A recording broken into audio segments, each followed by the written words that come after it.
আসসালামু আলাইকুম সুপ্রিয় শিক্ষার্থীবৃন্দ, তোমাদেরকে অভিনন্দন জানিয়ে আমি আরেকটি ক্লাস শুরু করতে যাচ্ছি। এটা হলো তোমাদের নবম শ্রেণীর বায়ু দূষণ যে চ্যাপ্টার, এই চ্যাপ্টারের আয়নীকরণ শক্তি, আয়োনাইজেশন এনার্জি বা আয়নীকরণ শক্তি কাকে বলে সেটা এখন ব্যাখ্যা করার চেষ্টা করবো এবং এটা আলোচনা করবো।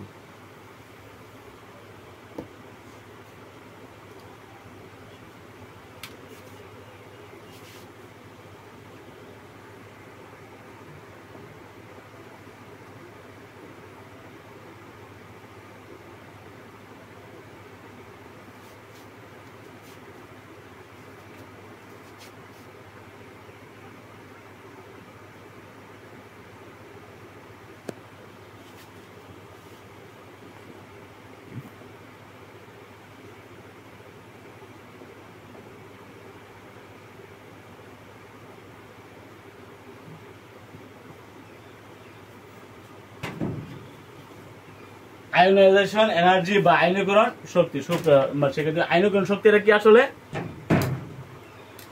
গ্যাসীয় অবস্থায় কোনো মৌল পরমাণুর এক মোল গ্যাসীয় অবস্থা কোনো মোলের এক মোল পরমাণু থেকে আমরা লিখি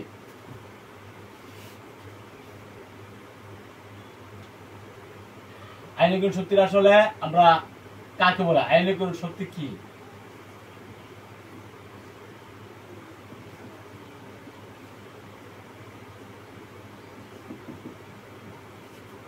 গ্যাসীয় অবস্থায়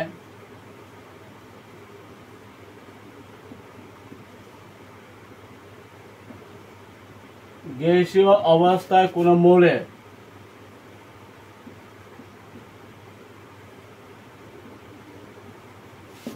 এক মূল পরমাণু থেকে গ্যাসীয় অবস্থায় কোন মৌলের এক মূল পরমাণু থেকে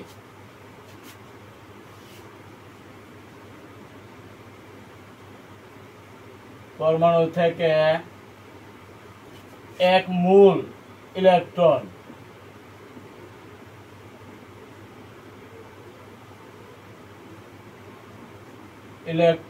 অপসারণ করে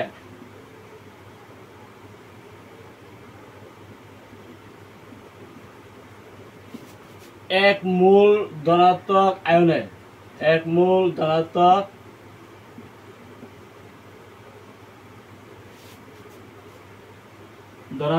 আয়নে পরিণত করতে, আমি বলছি গ্যাসীয় অবস্থায় কোন মৌলের এক মূল পরমাণু থেকে এক মূল ইলেকট্রন অপসারণ করে এক মূল ধনাত্মক আয়নে পরিণত করতে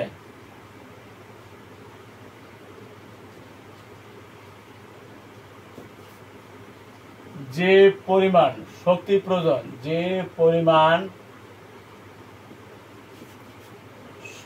প্রয়োজন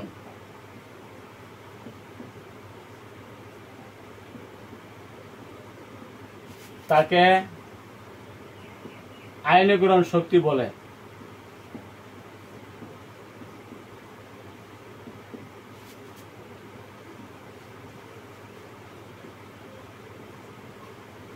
বলতো আয়নীকরণ শক্তি কি আসলে গ্যাসীয় অবস্থাও, অন্য কোনো অবস্থা নয়, শুধু গ্যাসীয় অবস্থায় কোন মৌলের যে কোনো মৌলের এক মূল পরমাণু থেকে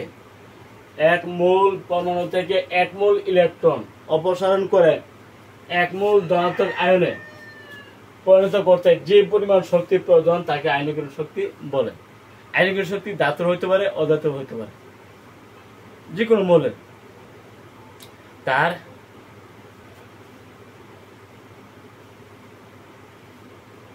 ঠিক আছে।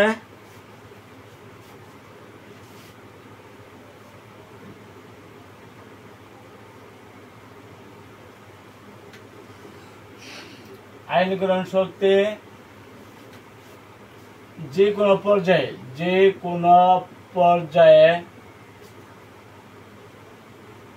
এই যে আয়নীকরণ শক্তি, এটা কিন্তু পর্যাবৃত্ত ধর্ম।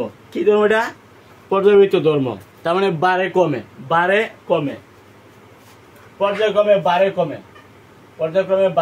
কমে, এই জন্য এটা একটা পর্যাবৃত্ত ধর্ম। একটি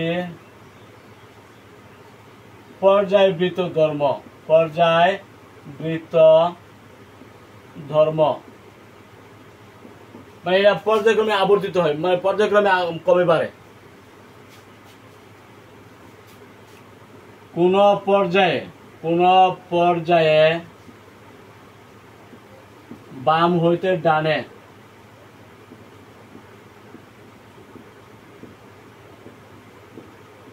মৌলের আয়নিক শক্তি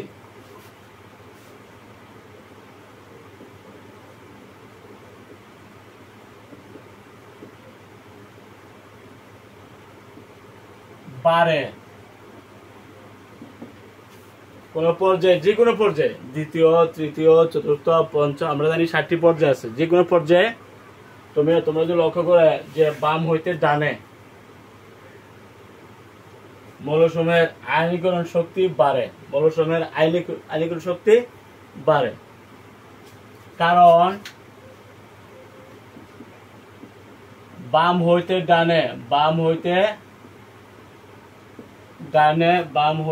ডানে মৌলসমূহের পারমাণবিক আকার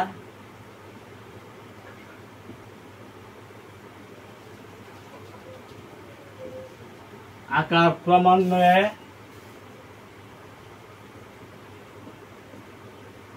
হ্রাস পায়। বাম হইতে ডানে মৌলসমূহের পারমাণবিক আকার ক্রমান্বয়ে হ্রাস পায়, ফলে ইলেকট্রন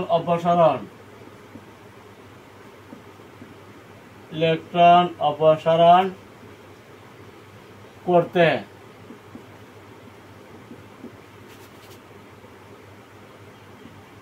শক্তির প্রয়োজন বেশি। এই জন্য পর্যায়ে বাম হইতে ডানে মৌলসমূহের পারমাণবিক আকার, যেহেতু বাম হইতে ডানে মৌলসমূহের পারমাণবিক আকার হ্রাস পায়, এরা যতই হ্রাস পায় ততই ইলেকট্রন অপসারণ করা শক্তি বেশি লাগে, তাই না? এই জন্য যেহেতু বাম হইতে ডানে মৌলসমূহের পারমাণবিক আকার হ্রাস পায়, এই জন্য ইলেকট্রন অপসারণ করতে কিন্তু শক্তি প্রয়োজন হয় বেশি, তাই না? যতই হ্রাস পাইব ততই ইলেকট্রন অপসারণ করতে শক্তি বেশি লাগবে, যতই হ্রাস পাইব পারমাণবিক আকার ততই ইলেকট্রন অপসারণ করা শক্তি বেশি লাগবে, তাই না?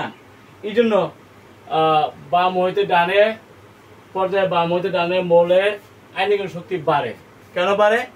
বাম হইতে ডানে পারমাণবিক আকার ক্রমে হ্রাস পায়। এই হ্রাস পাওয়ার যতই হ্রাস পাবে ততই আয়নীকরণ শক্তি বাড়তে থাকবে, যতই পারমাণবিক আকার হ্রাস পাবে ততই আয়নীকরণ শক্তি বাড়বে, তাই না? আবার গ্রুপে, যে কোনো গ্রুপে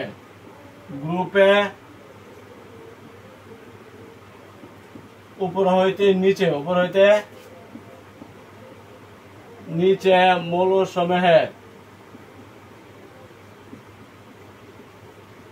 পারমাণবিক আকার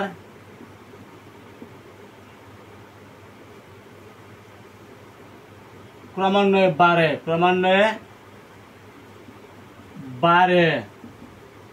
ফলে যতই পারমাণবিক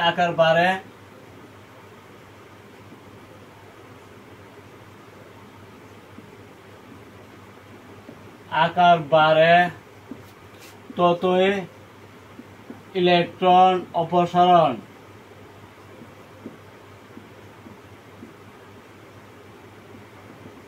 সহজ হয়। কারণ আকার যতই বাড়ে ততই ইলেকট্রন অপসারণ সহজ হয়, তাই না? সহজ হওয়ার কারণে আয়নীকরণ শক্তি গ্রুপের উপর হইতে নিচে কমে, অর্থাৎ গ্রুপে, যে কোনো গ্রুপে উপর হইতে নিচে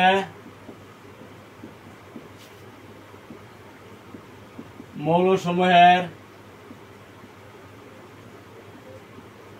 আয়নীকরণ শক্তি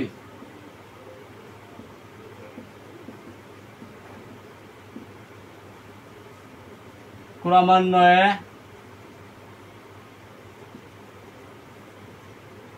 আইনিক শক্তি ক্রমান্বয়ে কমে, ক্রমান্বয়ে কমে।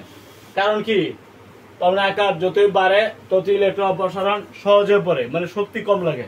ইলেকট্রন অপসারণ সহজে মানে শক্তি কম লাগে, তাই না?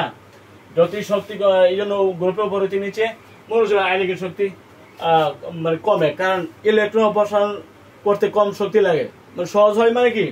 ইলেকট্রন অপসারণ করতে কম শক্তি লাগে।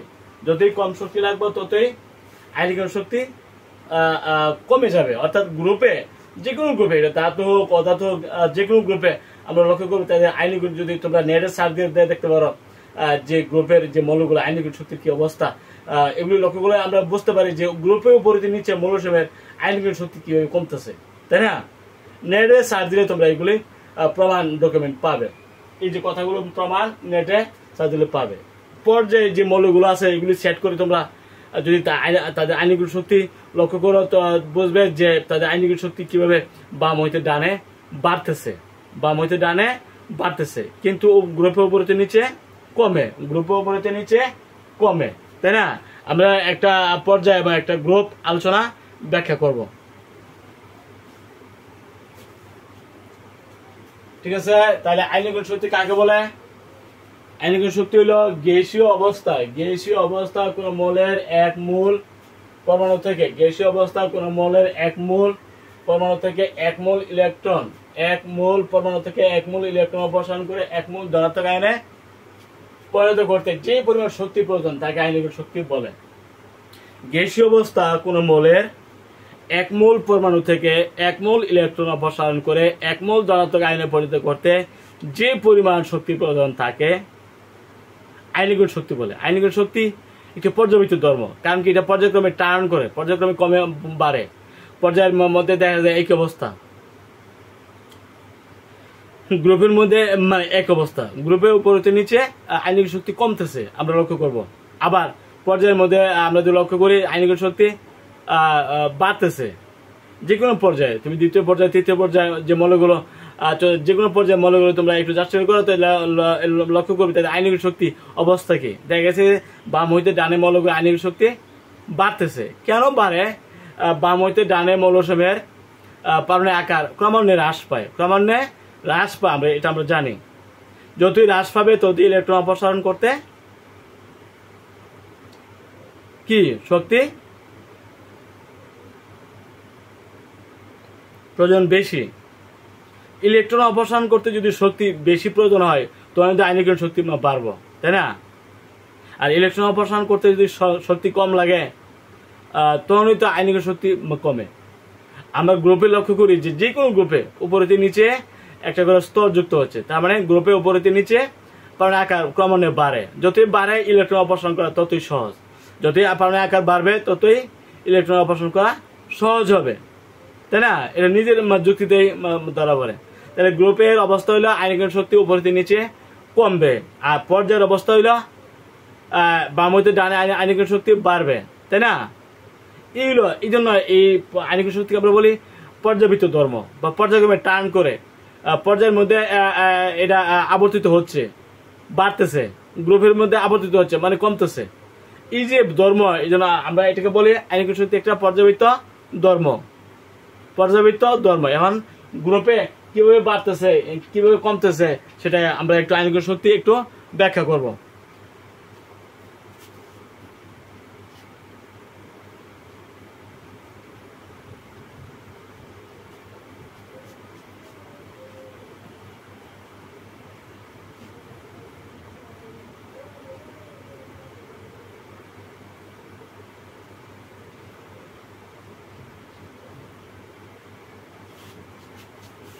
মনে করে 1 নং গ্রুপ,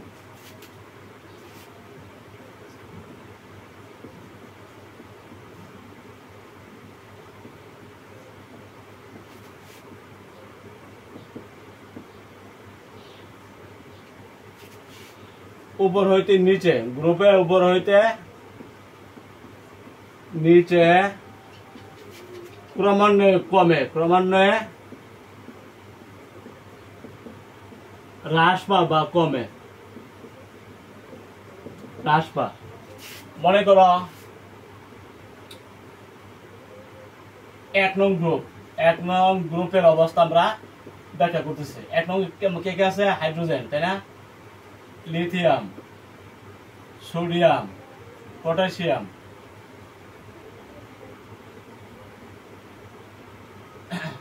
রুবিডিয়াম, সিজিয়াম, ফ্রান্সিয়াম। এটা হলো 1, এটা হলো 3, তাই না? 3 মানে 2 1, সোডিয়াম হলো 11, তার মানে 2 8 1, পটাশিয়াম হলো 19, 2 8 8 1, রুবিডিয়াম হলো 37, 2 8 18 8 1, সিজিয়াম হলো 55, 2 8 18 18 8 1, ফ্রান্সিয়াম হলো 87, 2 8 18, এখানে 32 থাকবে, 18 8 1। এই যে মৌলগুলো অবস্থা, হাইড্রোজেন তো একটাই। এই যে লিথিয়ামের যে আয়নিক শক্তি, সোডিয়ামের যে আয়নিক শক্তি তার তুলনায় কি বেশি না কম? নিশ্চয়ই সোডিয়ামের আয়নিক শক্তি লিথিয়াম থেকে কম হবে, কারণ লিথিয়ামের ইলেকট্রন বিন্যাসে 2টা স্তর, ইলেকট্রন স্তর, আর এটা হলো 3টা। এটা থেকে একটা ইলেকট্রন করতে, অপসারণ করতে যে শক্তি লাগবে, সোডিয়ামের থেকে একটা ইলেকট্রন অপসারণ করতে শক্তি কম লাগবে, যেহেতু তার স্তর আছে 3টা। পটাশিয়ামের ক্ষেত্রে আরো কম লাগবে, কারণ তার স্তর হলো 4টা। রুবিডিয়ামের ক্ষেত্রে আরো কম লাগবে, তার স্তর হলো 5টা, তাই না? সিজিয়ামের ক্ষেত্রে ইলেকট্রন অপসারণ করা আরো কম শক্তি লাগবে, কারণ এটার মধ্যে হলো 6টা। ফ্রান্সিয়ামের ক্ষেত্রে শক্তি সবচেয়ে কম লাগবে, কারণ এটার মধ্যে স্তর হলো 7টা। যত স্তর হবে ইলেকট্রন অপসারণ করা সহজ হয়ে যাবে, কারণ সহজ হওয়ার কারণটা কি? এটা হলো তোমার নিউক্লিয়াস। 1 নম্বর ধরো এটা সোডিয়াম, 2 লিথিয়াম, ধরো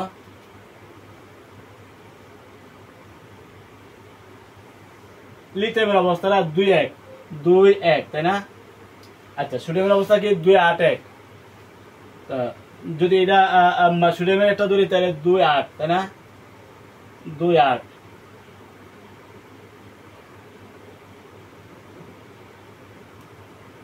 2 8 এবং 1 এবং 1, এটা কিন্তু সোডিয়াম পরমাণু, তাই না? এটা কিন্তু সোডিয়াম পরমাণু, সোডিয়াম পরমাণু।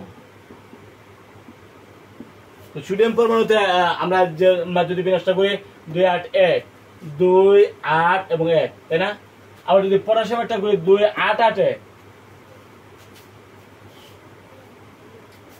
যদি পটাশিয়ামটা করি তখন তাহলে কি হবে? 2 8 8 1, তাই না?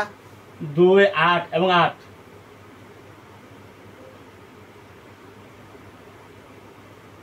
ডায়াগ্রাম কি বলছে? পটাশিয়াম 2 8 8 এবং 1, 2 8 8 এবং 1, এটা কিন্তু পটাশিয়াম পরমাণু, তাই না? তাহলে রুবিডিয়াম যেটা 2 8 18 8 1, মানে রুবিডিয়াম 2 8 18 8 1, 2 8 18, এখানে হবে 18টা।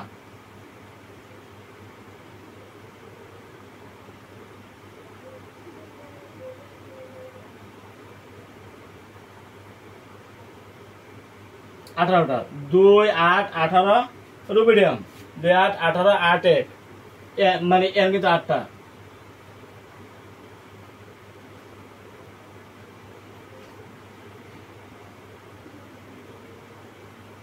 8, তাই না?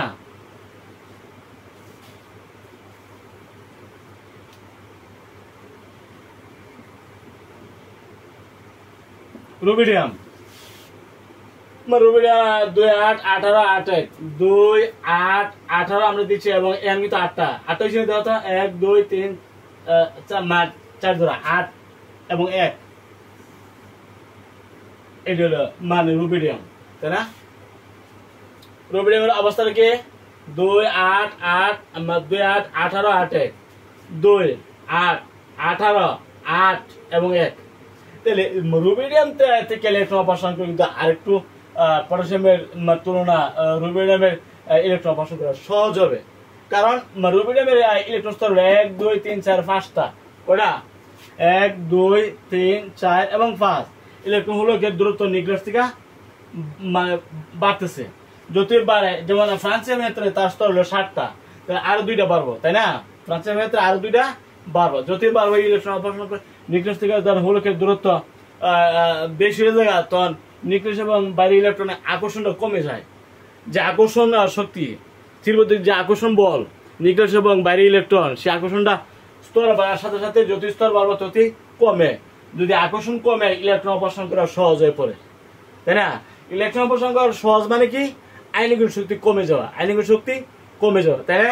গ্রুপে উপরে নিচে আমরা লক্ষ্য করলাম আইনিক শক্তিটা কেন কমতেছে? কারণ উপরে যতই নিচে যায় ততই একটা করে ইলেকট্রন স্তর বাড়ে, মানে নতুন একটা করে স্তর বাড়ে। স্তর বাড়ার কারণে ইলেকট্রন অপসারণ করা সহজ হয়। ঠিক আছে? কেন সহজ হয় আমরা কি বুঝতে পারছি? ইলেকট্রন অপসারণ করা কেন গ্রুপে উপরে নিচে, যে কোনো গ্রুপে, এটা ধাতব এটা অধাতব, যে কোনো গ্রুপে উপরে নিচে ইলেকট্রন অপসারণ করা সহজ। তার কারণ হলো ও গ্রুপে উপরে নিচে একটা করে ইলেকট্রন স্তর যুক্ত হচ্ছে। একটা করে ইলেকট্রন স্তর যখন যুক্ত হয়, ইলেকট্রন অপসারণ করা ততই সহজ হয়ে পড়ে। যতই নিচে যাও ততই ইলেকট্রন অপসারণ করা সহজ হয়ে পড়ে। এই জন্য গ্রুপে উপরে নিচে আয়নিক শক্তি কমে। গ্রুপে উপরে নিচে যে কোনো গ্রুপের ব্যাখ্যা তুমি দিতে পারবা, এক দুই মাস যে কোনো ব্যাখ্যা গ্রুপ নিয়ে সেটা তোমরা একটু গবেষণা করো, নেটে সার্চ দিয়েও তোমরা দেখবা যে লিথিয়ামের যে আয়নিক শক্তি সোডিয়ামের আয়নিক শক্তি লিথিয়ামের তুলনা কম হবে। নেট ওটা তার প্রমাণ। আবার সোডিয়ামের যে আয়নিক শক্তি পটাশিয়াম আয়নিক শক্তি সোডিয়াম থেকে কম হবে, এবং পটাশিয়াম থেকে রুবিডিয়ামের আয়নিক শক্তি আরো কম হবে, রুবিডিয়াম থেকে সিজিয়ামের আয়নিক শক্তি আরো কম হবে, সিজিয়াম থেকে ফ্রান্সিয়ামের আয়নিক শক্তি আরো কম হবে। আমরা যদি আয়নিক শক্তি আমরা লিখি, সুতরাং 1 নং গ্রুপে 1 নং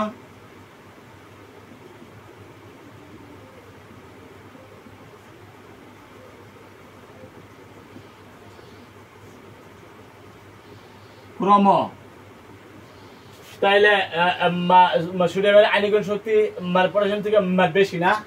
সোডিয়ামের আয়নিক শক্তি পটাশিয়াম থেকে বেশি, বেশি। পটাশিয়ামের আয়নিক শক্তি রুবিডিয়াম থেকে বেশি, রুবিডিয়ামের আয়নিক শক্তি সিজিয়াম থেকে বেশি, সিজিয়ামের আয়নিক শক্তি ফ্রান্সিয়াম থেকে বেশি। ঠিক আছে? এখানে সবচেয়ে কম হবে কার? ফ্রান্সিয়ামের। তাহলে একটা গ্লোবের আয়নিক শক্তি আমরা ব্যাখ্যা করলাম। এখন একটা পর্যায়ের আয়নিক শক্তি ব্যাখ্যা করি।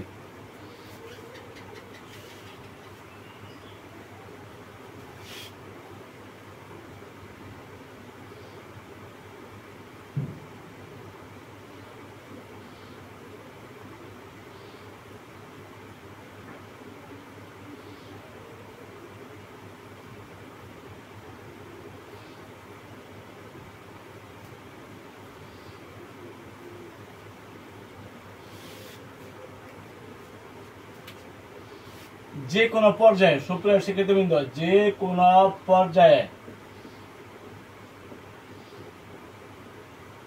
মৌলসমূহের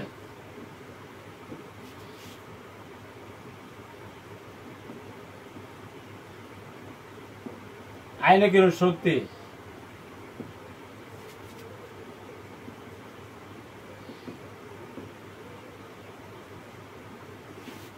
বাম হইতে ডানে, বাম হইতে ডানে, বাম হইতে ডানে ক্রমান্বয়ে বাড়ে, ক্রমান্বয়ে বাড়ে। যে কোনো পর্যায়ে, দ্বিতীয় তৃতীয় চতুর্থ যে কোনো পর্যায়ের মৌলগুলো আয়নিক শক্তি তোমরা চেক করো, নেট দিয়ে চেক করে তো তোমরা লক্ষ্য করবে আয়নিক শক্তি বাম হইতে ডানে কিভাবে বাড়তেছে। আমরা তৃতীয় পর্যায়ের মৌলগুলো নেব। তৃতীয় পর্যায়ে, তৃতীয় পর্যায়ে 11 থেকে না,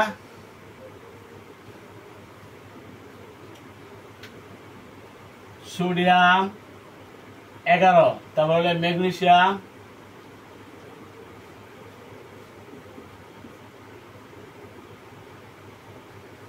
ম্যাগনেসিয়াম 12, অ্যালুমিনিয়াম 13, এবারে সিলিকন 14, ফসফরাস 15,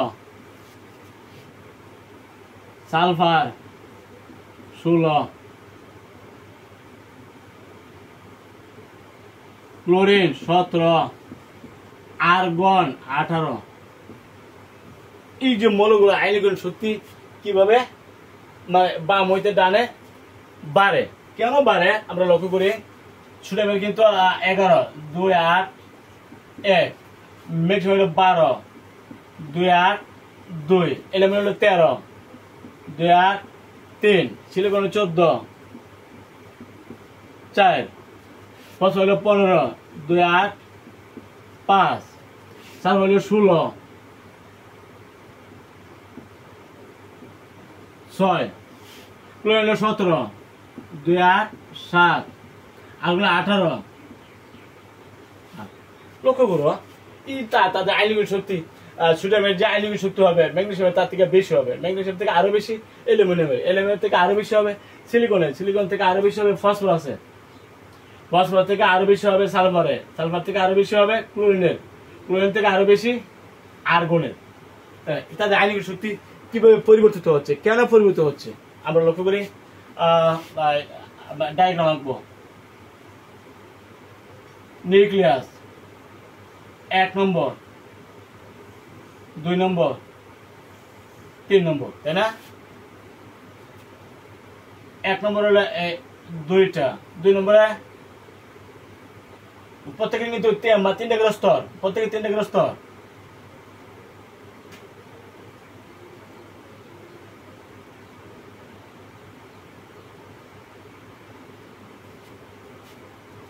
এই যে মানে এটা কিন্তু 1 ছিল না, এটা হলো সোডিয়াম 1, সোডিয়াম পরমাণু, সোডিয়াম পরমাণু কি 2, 8, 1, 2, 8 এবং 1, ঠিক আছে। ম্যাগনেসিয়াম 2, 8, 2, এটা হবে ম্যাগনেসিয়াম, তাই না? ম্যাগনেসিয়াম কি 2, 8 এবং 2, অ্যালুমিনিয়াম 2, 8, 3, তাই 8টা যদি বাড়ে তো এটা হবে অ্যালুমিনিয়াম, তাই না? পরমাণু যদি আরেকটা বাড়ে তাহলে এটা হবে সিলিকন, তাই না?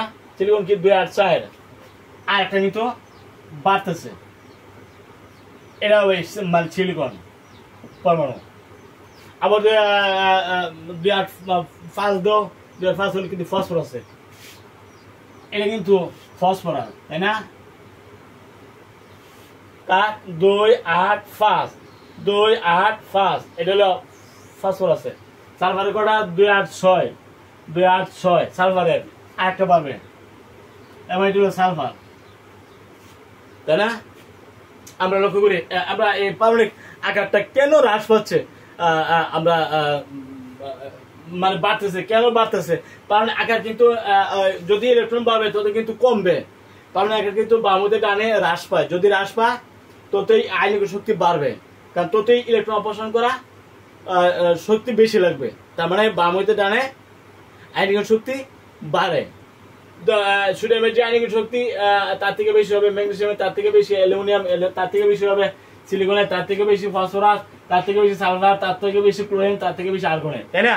এইগুলো ধর্ম, এই ধর্ম বাড়তেছে না, এই জন্য এটা হলো পর্যায়বৃত্ত ধর্ম, পর্যায়ক্রমে বাড়তেছে, পর্যায়ক্রমে বাড়তেছে। কেন বাড়তেছে? ইলেকট্রন স্তর কিন্তু বাড়ে না, ইলেকট্রন স্তর কিন্তু এখানে বাড়তেছে না, বাম হইতে ডানে ইলেকট্রন স্তর বাড়ে না, 3টা 3টা 3টা 3টা সবারই কিন্তু 3টা, সর্বশেষ করতে একটা করে ইলেকট্রন বাড়ে, 1, 2, 3, 4, 5, 6, 7, 8, যতই ইলেকট্রন বাড়ে ততই পারমাণবিক আকারটা হ্রাস পায়, যতই বাইরে ইলেকট্রন বাড়ে ততই পারমাণবিক আকারটা হ্রাস পায়।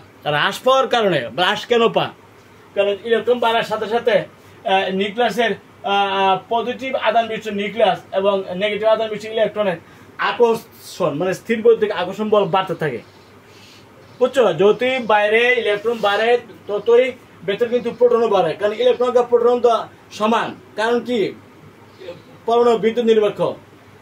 কেন নিরপেক্ষ? বাইরে ইলেকট্রন ভেতরে প্রোটন সমান থাকে, তো বাইরে যতটা ইলেকট্রন আছে ভেতরে কিন্তু ধনাত্মক আদান বিশিষ্ট প্রোটনের সমান, তাই না? এই জন্য আকর্ষণটা ততই বাড়তে থাকে, বাইরে ইলেকট্রন বাড়ার সাথে সাথে ভেতরে যে নিউক্লিয়াস অর্থাৎ প্রোটন এর আকর্ষণটা কিন্তু ততই বাড়তে থাকে। এটা যে আকর্ষণ, এটা আকর্ষণ একটু বেশি হইব, এটা হলো 3টা, এটা হলো 4টা, এটার থেকে আরো বেশি হইলো ফসফরাসে, কারণ এটা সাইডে এটা 5টা। এর থেকে আরো বেশি হলো সালফারের, এর থেকে আরো বেশি ক্লোরিন, এর থেকে বেশি আর্গন। এভাবে পারমাণবিক স্তর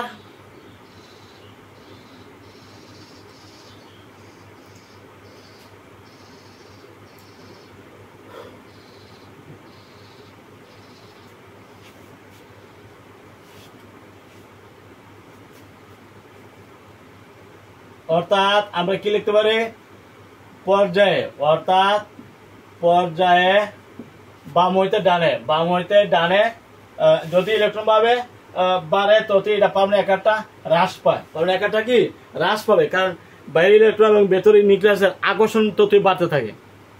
বাইরে যত ইলেকট্রন বাড়তে থাকে তার ক্ষেত্রে ছিল একটা, তার ক্ষেত্রে হলো 2টা, তার ক্ষেত্রে 3টা, এভাবে বাড়তে বাড়তে 8টা পর্যন্ত গেছে না। পর্যায়ে বাম হইতে ডানে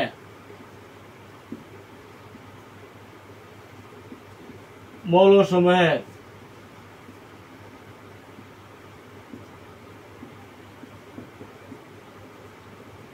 পারমাণবিক আকার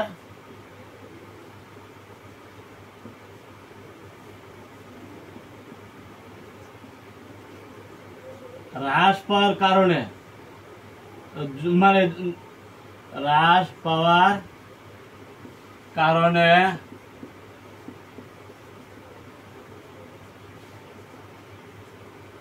ক্রমান্বয়ে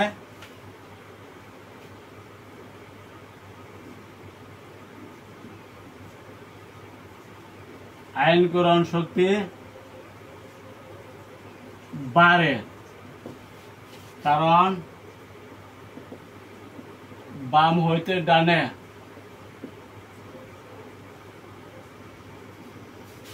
ইলেকট্রন বাড়ার কারণে বাম হইতে ডানে ইলেকট্রন অপসারণ করা, ইলেকট্রন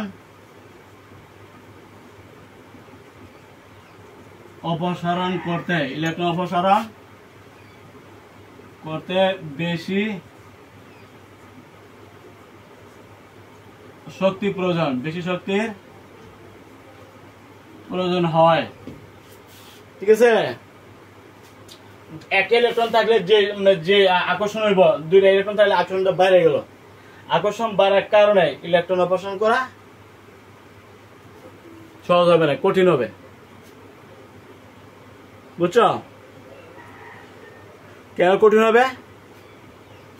2টার যে আকর্ষণ, 3টা আকর্ষণ এর থেকে বেশি, এই জন্য 3টা ইলেকট্রন বাইরে থাকে, ভিতরে তো 3টা প্রোটনও থাকে, থাকার কারণে নিউক্লিয়াস এবং বাইরের ইলেকট্রনের বৈদ্যুতিক আকর্ষণ বলটা বাড়তে থাকে।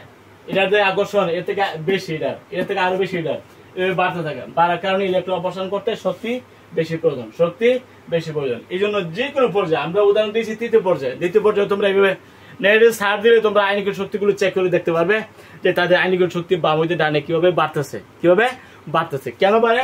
এই যে পারমাণবিক আকার বাম হইতে ডানে হ্রাস পায়, বাম হইতে ডানে মৌলসমূহের পারমাণবিক আকার হ্রাস পায়। এই হ্রাস পাওয়ার কারণে ইলেকট্রন যতই হ্রাস পায় ততই ইলেকট্রন অপসারণ করতে শক্তি বেশি লাগে। যদি পারমাণবিক আকার হ্রাস পায় ততই ইলেকট্রন অপসারণ করতে শক্তি বেশি লাগে। তার মানে বাম হইতে ডানে পারমাণবিক আকার হ্রাস পাওয়ার জন্য ইলেকট্রন অপসারণ করতে শক্তি বেশি লাগে। এই জন্য যে কোনো গ্রুপে বাম হইতে ডানে কিন্তু আয়নিক শক্তি বাড়বে। মানে সোডিয়ামের যে আয়নিক শক্তি তার থেকে বেশি হবে ম্যাগনেসিয়াম থেকে বেশি হবে অ্যালুমিনিয়াম থেকে বেশি হবে সিলিকন থেকে বেশি হবে ফসফরাস, এভাবে কিন্তু আয়নিক শক্তি বাড়বে। ঠিক আছে, সুপ্রিয় কিন্তু আমরা অল্প সময়ের মধ্যে একটা উদাহরণ ব্যাখ্যা করে আজকে ক্লাস শেষ করে দেবো। তোমাদের সামনে আয়নিক শক্তি 3টি মৌল আমি নেব, মৌল থেকে আয়নিক শক্তি কার বেশি হতে পারে সেটা আমরা একটু ব্যাখ্যা করব। 3টি মৌল আমরা নেব, একটা হলো অক্সিজেন, অ্যালুমিনিয়াম এবং সালফার। অক্সিজেন, অ্যালুমিনিয়াম এবং সালফার তাদের কার আয়নিক শক্তি বেশি হতে পারে, কার কম হবে, কিভাবে সেটা আমরা ব্যাখ্যা করে আজকে ক্লাস এখানে শেষ করে দেব। Oxygen, aluminium, sulphur. Aluminium 13, sulphur 16, কার আয়নিক শক্তি বেশি?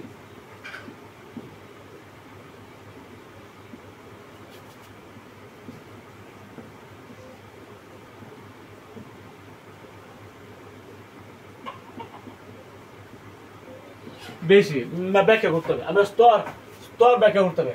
অক্সিজেন মানে 8, 2, 6, অ্যালুমিনিয়াম মানে 13, 2, 8, 3, সালফার মানে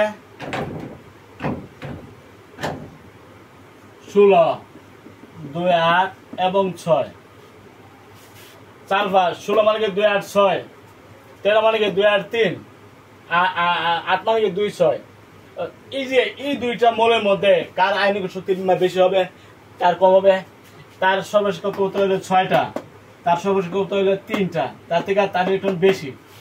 তার মানে তার আকর্ষণটা, নিউক্লিয়াস এবং বাইরের ইলেকট্রন আকর্ষণটা বেশি হবে, মানে তার আয়নিক শক্তি বেশি, তার কম, তাই না? বলতে পারি সালফারের বেশি, সালফারের আয়নিক শক্তি বেশি হবে অ্যালুমিনিয়াম থেকে, না? যেহেতু আমার সালফার শেষ কক্ষপথ আছে 6টা, অ্যালুমিনিয়াম শেষ কক্ষপথে 3টা, তার মানে সালফার আয়নিক শক্তি অ্যালুমিনিয়াম আয়নিক শক্তি বেশি হবে, তাই না? আবার অক্সিজেন আয়নিক শক্তি অক্সিজেন আয়নিক শক্তি কার থেকে বেশি হবে? যেহেতু অক্সিজেনের স্তর হলো 2টা, তাহলে তার আকর্ষণ আরো বেশি। এটা স্তর কিন্তু 3টা, তাহলে এটা বেশি হবে, অক্সিজেন বেশি হবে নাকি সালফার বেশি হবে? সালফারের স্তর 3টা হওয়াতে নিউক্লিয়াস এবং বাইরের ইলেকট্রনের দূরত্ব বাইরে যাওয়াতে তার থেকে তার তুলনায় তার ইলেকট্রন অপসারণ করতে শক্তি বেশি লাগবে, মানে কম লাগবে। তার মানে অক্সিজেনের বেশি, অক্সিজেনের বেশি। অক্সিজেনের স্তর আছে 2টা, তার ফলে নিউক্লিয়াস এবং বাইরের ইলেকট্রনের আকর্ষণটা বেশি হবে, কারণ এটার মধ্যে স্তর কিন্তু 3টা। যদি স্তর বাড়বো আকর্ষণ কিন্তু কমে যায়, আকর্ষণ বলটা কমে যাওয়ার কারণে ইলেকট্রন অপসারণ করা সহজ হয়ে পড়ে। এই জন্য এটার অক্সিজেনের বেশি হবে, তার তুলনা অক্সিজেনের বেশি সালফার থেকে। অক্সিজেন বেশি আয়নিক শক্তি হবে সালফার থেকে, সালফারের বেশি হবে আয়নিক শক্তি হবে অ্যালুমিনিয়াম থেকে। এটা আয়নিক শক্তি ক্রম, আয়নিক শক্তি মানে তার মানে সবচেয়ে বেশি হবে অক্সিজেনের, সবচেয়ে বেশি হবে অক্সিজেন, অক্সিজেন থেকে বেশি সালফারের, সালফার থেকে বেশি সালফার থেকে। এই হলো আয়নিক শক্তি ক্রম, ঠিক আছে? Oxygen, sulphur, aluminium.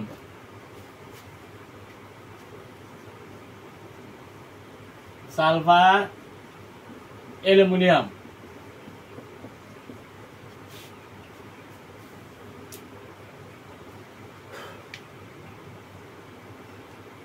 এই বলতে প্রত্যেকে অভিনন্দন জানিয়ে এখানে শেষ করছি আইনিক শক্তি। আগামী ক্লাসে আমরা আরো আলোচনা করব, আরো কিছু আলোচনা বাদ আছে, সেই ক্লাসে আমন্ত্রণ জানিয়ে এখানে শেষ করছি। সবাই ভালো থাকো, আলহামদুলিল্লাহ।